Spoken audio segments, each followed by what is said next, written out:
You just have to watch. It's not another real estate show. We're back another week, another real estate show.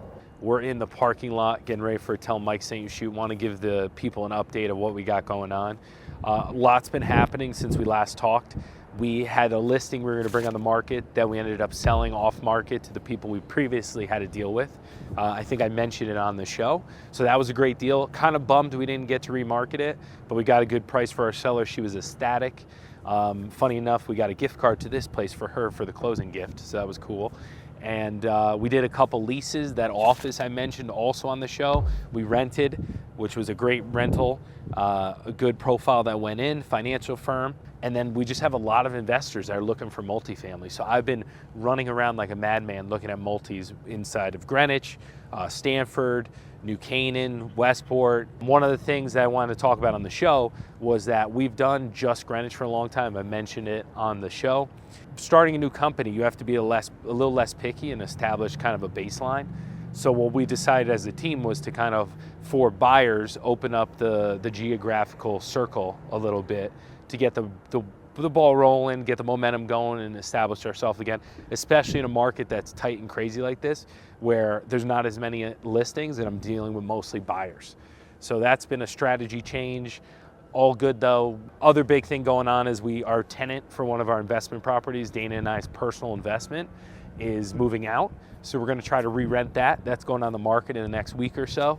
We're going to try to do a bigger number than we got previously, and we're curious to see how that goes. So I mentioned we're in the parking lot. We're in the parking lot of George's Steakhouse in Greenwich and Byram area. But I do like Byram in the future. I think there's going to be a lot of development here. And I think that it's just a matter of time that this is going to become kind of trendy industrial. But I like it. Close to the train, a lot of good stuff. You want to go and eat some steak?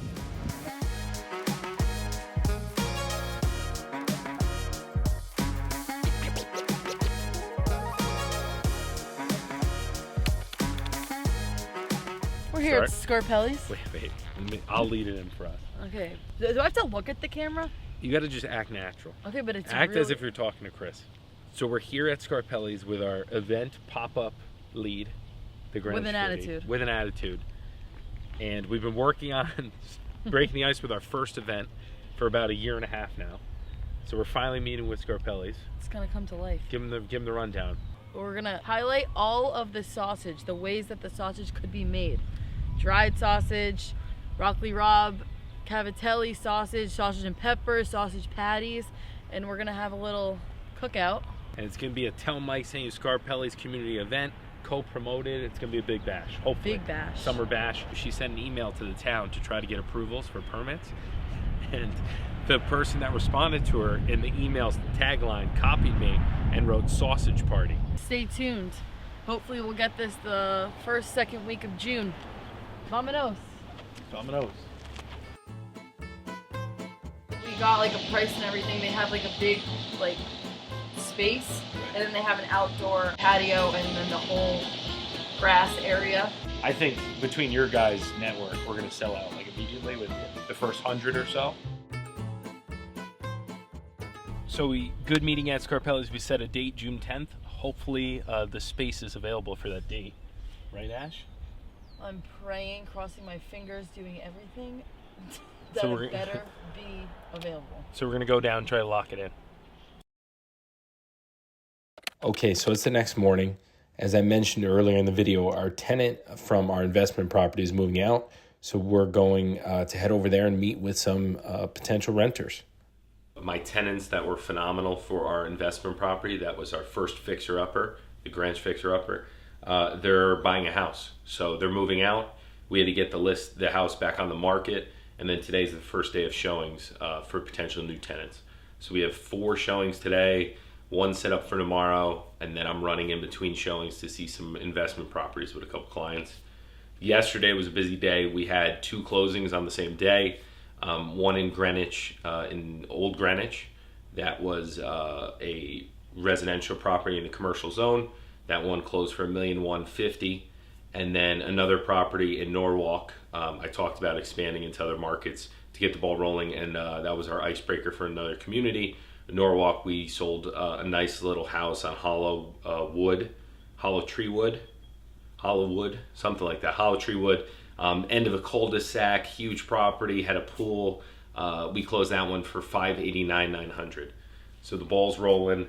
And today, looking forward to see some tenants. And it's always weird showing your old house. So we just finished a couple showings. I have more this afternoon, so I'll come back for that. Yeah, good profiles, good people. Sounds like they have good credit. We always ask that 2 months security deposit and first month's rent is signed when you have a lease. So that's a good way to filter if people can afford it. And then excellent credit is a must. In this case, we are allowing pets. A lot of tenants won't allow pets landlords don't allow pets because they're worried about the wear and tear, which is true. I personally think that you go for pets because it's harder for them to find alternatives in the future. And, pet owners will pay a premium because there's less inventory. But tenants were both great today. I think if either are interested, they'd be great fits. But we have to see if they're going to move forward with offers. All right, guys, so we're here at a property about to shoot a video tour. Chris is recording on his phone because we're casual these days. So here's what's going to happen. At the end of each episode, we're going to give you a number for sales for the year. And each month, we're going to update that number to show the progress. Disclaimer, we're not all about the numbers, but it's a good way to track the progress and the growth of the company. So I don't know the number off the top of my head, but Chris is going to do some math. And this is the sales year to date. And then after that, it's going to be each month. So we got a lot coming up, a lot cooking. We got the sausage party. Date is locked in, some tickets starting to sell. Still a little nervous, not big with events, but Ashley is going to come through in the clutch, and Chris, and hopefully we're going to get the families to help. Yeah, Chris is calm, cool, and collected because he can hide behind that camera, worst case scenario. He can be like, I'm just taking video of the car wreck. Yeah. That's going on. Lots of buyers, working on some new listings. Like I said, we broke the ice, but hopefully we get the momentum going and actually get the new company up to speed. We'll see you guys next time. I'll see you around town.